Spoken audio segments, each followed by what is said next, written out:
just got let go.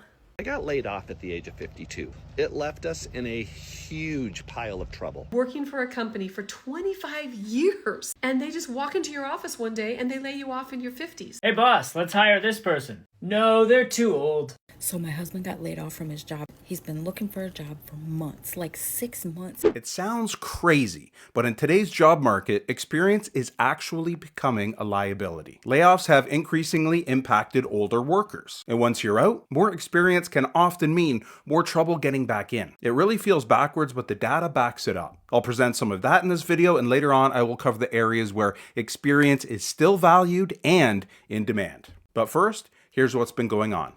I just got let go of my job, and I've been there 20 years.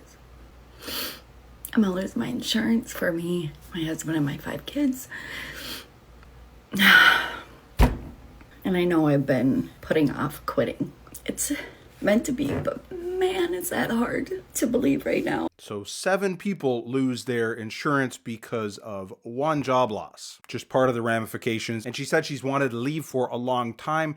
This is a trend where a lot of people are staying in jobs that they don't like because the job market is so bad. They know that if they leave, there's probably nothing better out there. Or if they're looking, they're not finding anything better. A lot of you are feeling the pain. Some comments left on some previous videos. 49, just laid off. It's rough. Another one, yep, I'm 57 and just laid off. One more, I was pushed out at 58. A common practice for the megacorp I worked for. Thank goodness I was a saver. You guys know what the most commonly used form of discrimination in hiring is? It's age. Age is the only discriminatory practice that's actually accepted in corporate America. Now, we can't say it out loud, but there are people who will openly boast and post on LinkedIn that 28 to 35 is the sweet spot. If you're too old, then you're too set in your ways, you're too expensive. Corporate leaders get away with it every single day in this world. So true. Age discrimination is alive and, well, probably more now than it's ever been. Super prevalent. I'm seeing so many examples of older people either laid off or trying to find a job and not able to, or both. And for people who are laid off and they suspect it's because of age, it's just so hard to prove. And one of you commented recently that if you do sue your former employer, that is public record. So when you're applying for jobs in the future, employers can look that up and find that. And obviously, employers don't want to hire someone who's sued a former employer. Anyway, some of the comments under this one. Age. Laid off 10 months ago and can't get a job, 54, and I have tons of experience and I am years away from retirement. Experience does not seem to matter anymore, like I mentioned before, but I'll get into that more momentarily and kind of how to get around that. I removed my graduation year from my resume and only used the last 5 years of work experience. That can work in the application process, but they can find out your age. Anyway, one more. Ageism is real. I want to know, is anybody going to be doing anything about how many people are out of work right now? I've applied to hundreds of jobs and maybe 3 callbacks, maybe. There are reports out that are saying there are more people out of work than there are jobs. So who and when is this going to be addressed? Now, she mentioned that there are more people looking for jobs right now than there are jobs. I do have some information to share regarding the job market in general. A National Post article just came out with some really interesting information about Canada and the US. Both of our countries are saying that the job market is super strong, but the numbers tell a very different story. In the US, 2025 job gains were revised down from 584,000 to only 181,000. That's a 70% drop. Now, official unemployment is 4.3% in the US, but there is a broader measure that tells a more realistic story. It includes discouraged and involuntary part-time workers. If you include those numbers, the unemployment rate is closer to 8.7%. And while Canada's unemployment is 6.5%, that's the official number. A broader measure shows more like 11%. But getting back to the topic at hand, who's being hit the hardest? Older workers. Now, this next clip is a little bit older, but the stats he's going to talk about are alarming, and they still hold true today. In fact, they are probably even worse. Are you over the age of 50 and been laid off? That was me a few years ago. If it is, then I've got some really bad news for you. Only 10% of you will actually ever make the same amount that you were earning prior to being let go. This Huffington Post article, which I'll post now, basically details 50% of folks over the age of 50 have been laid off. You do have options. There are businesses that are hungry for and will appreciate your experience. Yeah, there are still some industries that value experience. I'll get into some of them momentarily. So he mentioned some alarming stats, and here are some more. We're seeing more and more people fall under the long-term unemployed umbrella, which means you're unemployed for 27 weeks or longer. In early 2025, about 37 to 40% of all unemployed workers were long-term unemployed. That share is significantly higher than it was before 2020. Now, if you thought older workers would be disproportionately represented among the long-term unemployed, you would be right. The older you get, the more likely you are to be unemployed for a long term. Just nuts. Another alarming stat, the probability of re-employment within the next month for someone considered long-term unemployed is only 10 to 15%. So the older we get, the more likely we are to be long-term unemployed. And the longer you're unemployed, the longer you can expect to be unemployed. Some comments under this last video because they were really good. Being laid off at this age is brutal. We have so much experience to bring that cannot be taught in school. Another one, they want us to work into our 60s but won't hire us after 40. And last one, it's not you, your age, nor experience. The job market blows. Too many fake listings. Totally true. I haven't even talked about all the ghost jobs out there. It's ridiculous. Are they getting incentives from the government to post extra jobs to make it look like they're hiring, as if the job market wasn't already bad enough? Immediately after I was laid off from my position of 26 years, the first thing I did is what I think most people do, is update your resume. So in 30 days, I applied for approximately 50 jobs that I was either qualified for or overqualified for, and I was ghosted. Not one job reached out to even interview me, even the recruiter for the job.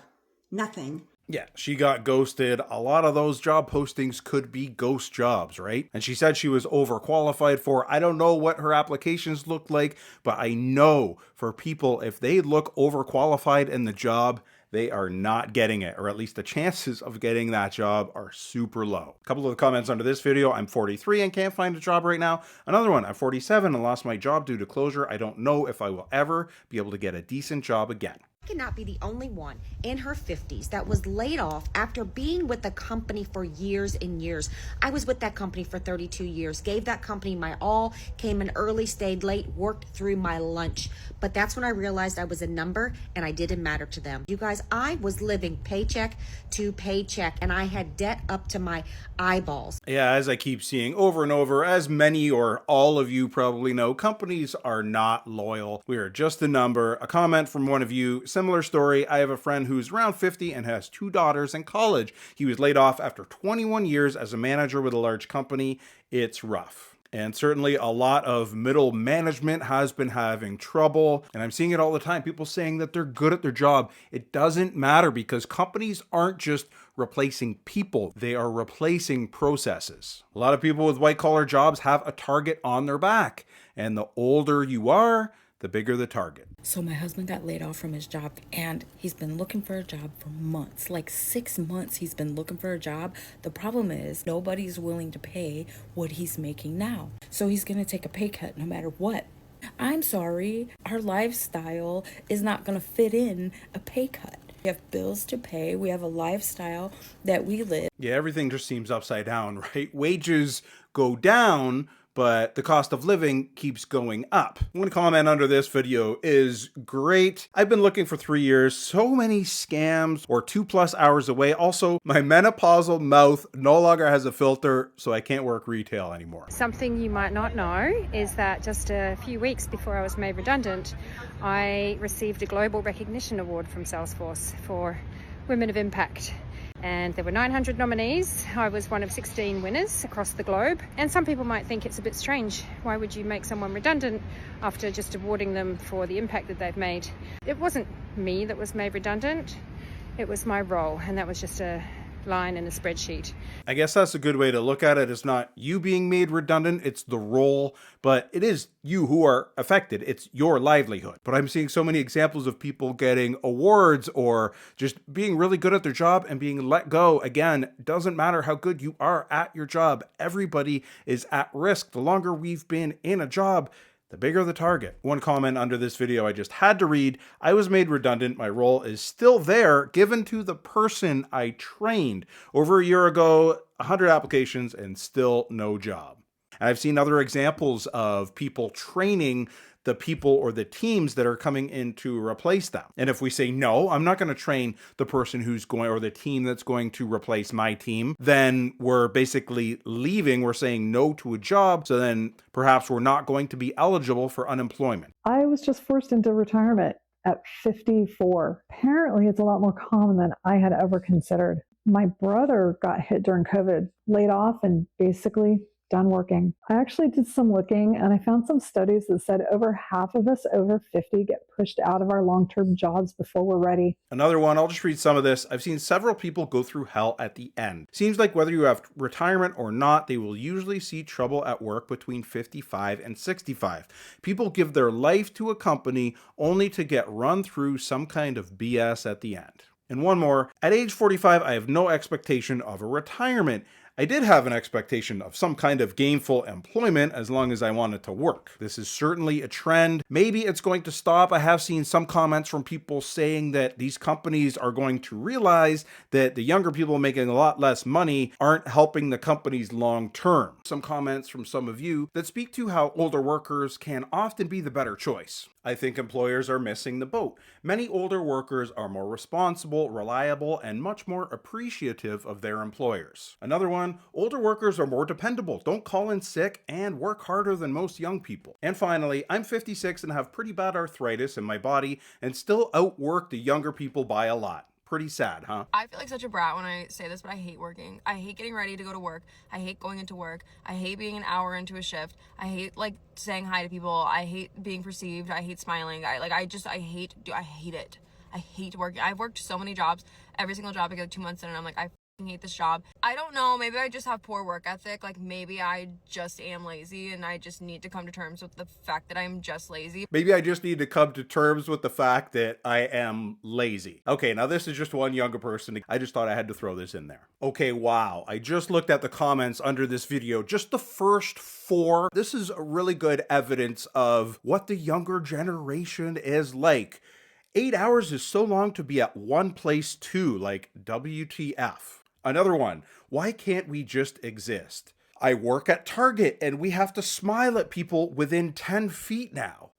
Crying face. And the last one, being perceived is the worst.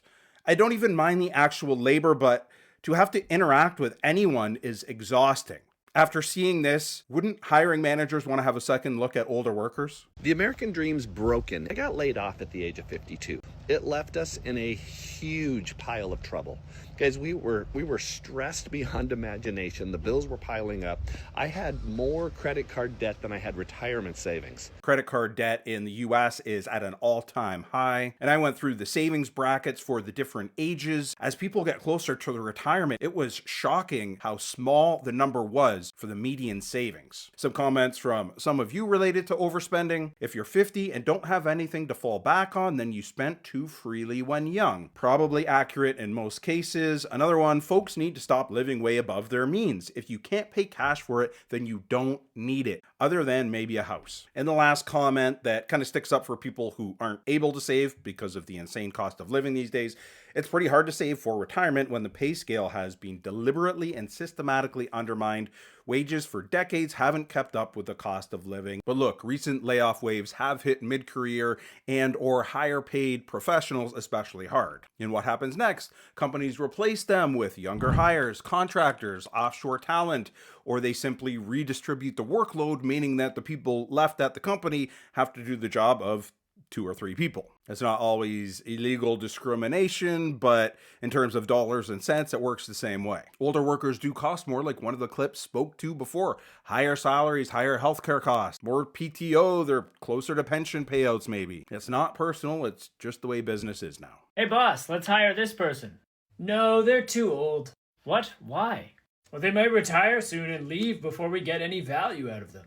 Actually, boss, the younger generation is more of a flight risk because they were taught to change jobs every 2 years to advance their career, whereas the older employees were taught the value of loyalty. But they won't be able to keep up in our fast-paced setting. Wouldn't you rather have someone on the team who's seen and experienced more so they can make the smart decision, not just the fast decision? All right, you want to know the truth?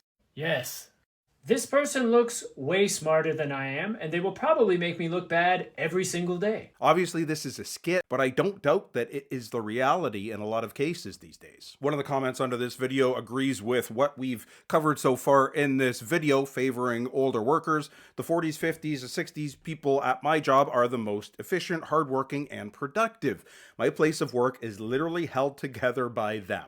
Yesterday, a reporter from the Financial Times interviewed me and asked what I thought a job seeker's biggest complaint was about their job search in this job market. I shared that I think this is one of the most degrading and dehumanizing experiences that like a collective group of people is going through essentially publicly right now. And you open yourself up to this vulnerability of putting yourself out there, of being a show pony and being like, I can do this, this, this, and this. And then you do all that. And that human being on the other side doesn't even think you're worth a follow-up.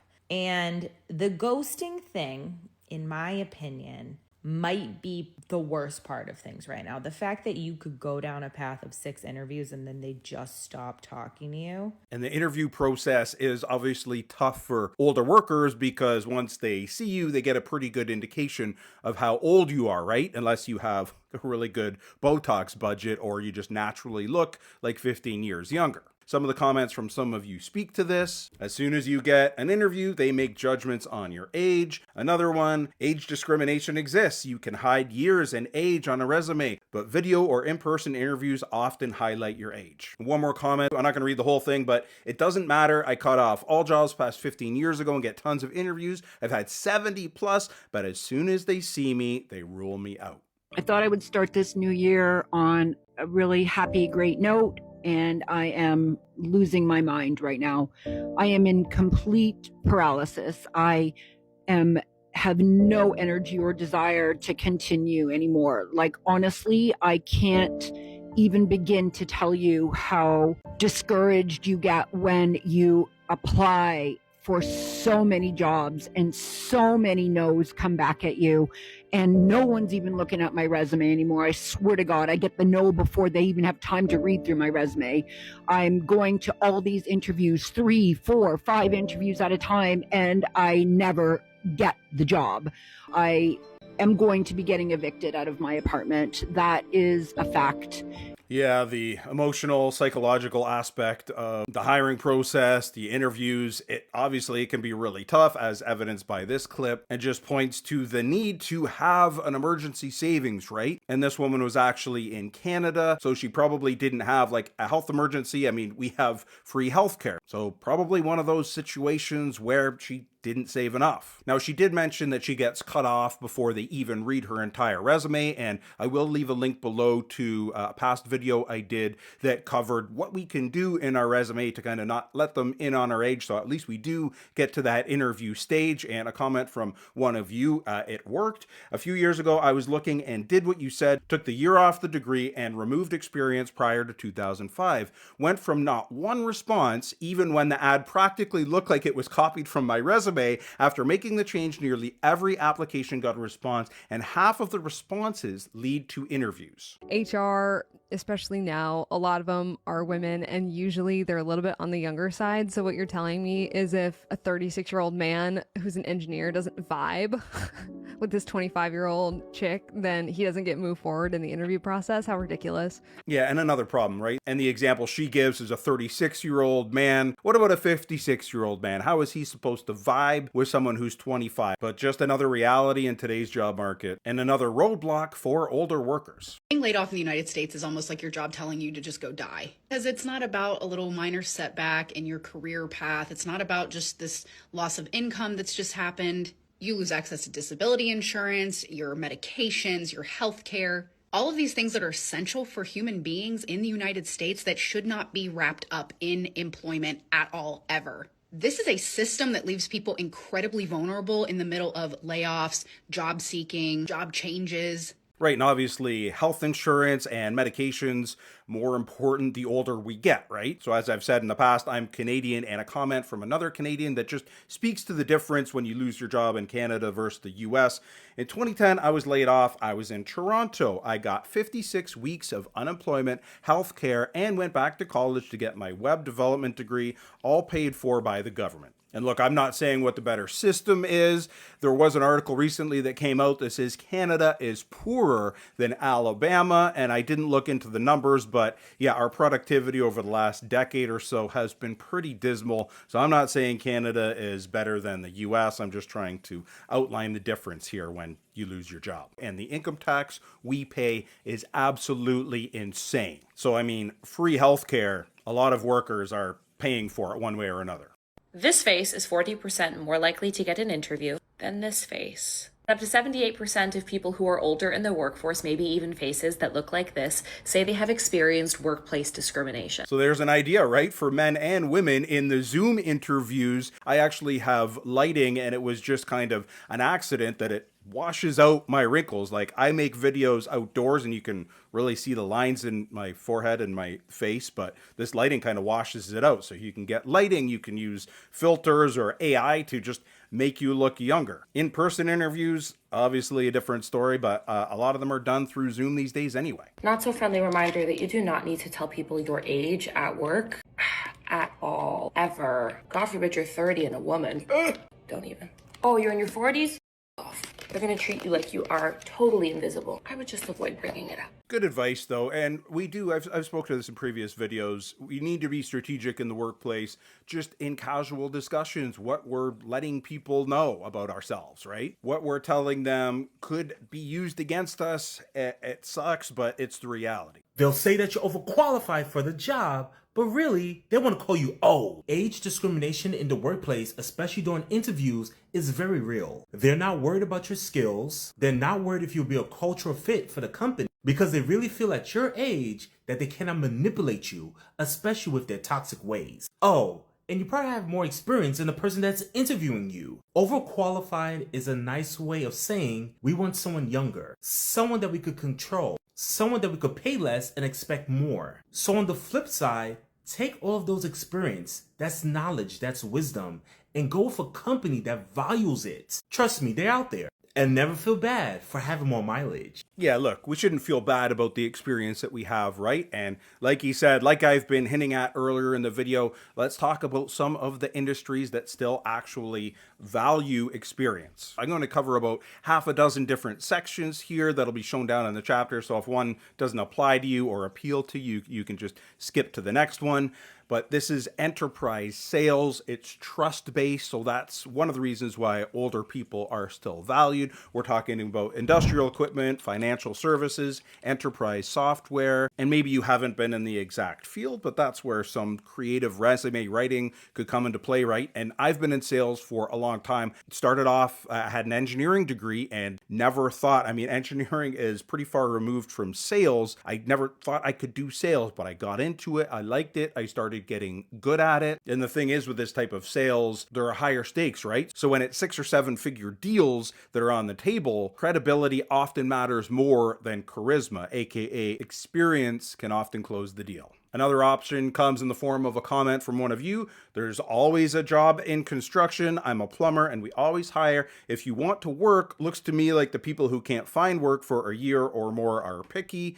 Maybe they're picky, or maybe they're just not thinking outside the box and considering other options. Now, this one's about 6 or 7 months old, this video clip, but I've been wanting to show it for a while because I think the advice in it is really good and evergreen. I have interviewed thousands of people over the course of a very long career, and the folks that come in, regardless of age, and have the attitude that they're go-getters and want to learn something new are the people that are getting hired. It used to be like education, skills, experience, attitude was important, but those other things were prevalent. Now, I'll tell you, as somebody that's in hiring, education is not nearly as big a deal to me. Skills are important. Sometimes skills don't translate from one company to another as much as you'd like. And the experience is much lower on the list now as value to me as an employer, because a lot of people come with the wrong experience, or they're so dug in to the way that they've done things at a past company or their whole career that it's actually a bigger problem for me to get them to do things the way that I need to do them or to change to come into this new role. But the absolute biggest thing that I'm looking for as an employer and a hiring manager is somebody that's going to come in and have the attitude that's like, yeah, I'm here to learn, I'm here to work, figure out anything new that I do, let's get after it. If we can position ourselves like someone who is open to learning, constantly learning, I mean, you can put that in your resume too. You can figure out kind of how to tailor it to show that you have been constantly growing and learning rather than, being in that one lane. Okay, another area where experience is still valued, skilled technical and inspection roles. There are shortages for inspectors, safety managers, code specialists, estimators, and project supervisors. The trades workforce is aging and the replacements are not catching up in a lot of cases. These roles really value judgment and risk awareness. Many professionals can pivot into compliance or oversight without actually starting over. Comment from one of you that speaks to this: consider trades regardless of age. One can usually find apprenticeships, often paid, and electricians, plumbers, general contractors are always needed. I've hired a plumber a few times recently, long story, but they bring an apprentice and the apprentice gets paid. I know because I see the invoice and I see what the lead plumber gets and then the apprentice. Next up, healthcare administration and compliance. Healthcare demand is rising and regulation keeps expanding. Hospitals need detail, discipline, and risk awareness. Compliance, audit, accreditation, and patient safety roles reward maturity. This is an area where experience carries weight. Another option in the form of a comment from one of you: if you hold a college degree, you may be able to join your National Guard as an officer, which pays pretty well for a part-time job. Not sure the age requirement, but if you're looking for a part-time job with benefits, it might work for some. Next up, corporate training and knowledge transfer. As workers retire, knowledge leaves with them. Companies still need training, onboarding, and process documentation. Experienced professionals can monetize their expertise and do this through contract training and or advisory work. A lot of people don't need to start over or reinvent themselves. They just need to kind of repackage what they already know. That job description asking for a digital native with 3 to 5 years experience, that's age discrimination hiding in plain sight. Companies can't legally say no one over 40 in the job posting, so they use code. Here's what to watch for. Digital native implies young, born with technology. Age proxy that can be used as evidence of bias. High energy or energetic team suggests older workers can't keep up. Age bias stereotype. Recent graduate preferred excludes experienced workers and can signal age discrimination. And 3 to 5 years experience for senior level work, that prices out qualified candidates who cost more. And fresh perspective frames decades of experience as a negative. So when companies consistently use these terms, they're signaling who they'll actually want to hire, and it's not experienced workers over 40. So if you're being filtered out, it's not because you're unqualified, it's because they wrote the requirements designed to exclude you while appearing neutral. So good advice on ways that we can just not waste our time in the resume writing or job application process, right? But the next field I wanted to cover is risk, audit, and governance. As AI expands, so does risk. You've got data exposure, compliance liability, and regulatory scrutiny. Audit and governance roles are really growing. Based on what I'm seeing, these fields reward experience and systems thinking. Some more options from you guys based on a recent comment thread. Machinist here, my age actually makes me more valuable. Somebody replied, good field. I agree. I work with a lot of manual machinists and there weren't a lot of young people that came into that field. So there has been a real shortage. Yep, I am a 40-year-old nanny. People need, appreciate my wisdom and experience. I'm burned out though. I'll completely retire in 5 years with $2 million in the bank. Another person replied about the machinist role. My dad was a machinist and finally retired at 74. They just kept throwing money at him and still wanted him to stay part-time. Like I said, there can be a real shortage of machinists out there depending on the industry. So hey, it might be an option for you. So last one I wanted to cover, and the industries that my company actually serves, like my day job company: energy and infrastructure, utilities, oil and gas, grid modernization, industrial operations. These are risk-heavy sectors. They pay a lot of money for their reliability groups, downtime is super expensive, and safety failures are absolutely catastrophic, taken extremely seriously. The skilled industrial workforce is aging. A lot of engineers, machinists, millwrights, a lot of them are retiring. And there seems to be a really large gap between a lot of the people who are retiring, like an age gap between a lot of people who are retiring and the people kind of filling in. That means that tribal knowledge is disappearing, right? So in a lot of cases, you need experience in kind of one of these fields, but maybe you can use your experience to kind of pivot into one of these related industries. But in general, overall, a lot of people can stop thinking like, I just need another job. And they can start thinking like, where are mistakes expensive? Where is knowledge disappearing? Where does experience still actually matter? The labor market is splitting, and the trendy kind of sectors are skewing towards young people, but the risk-heavy sectors often favor experience. So if positioned properly, maturity can actually be leverage. If you're not subscribed, I put out videos like this all the time. If you liked it, I would appreciate a thumbs up. Thanks for watching. I hope to see you again soon. Bye for now.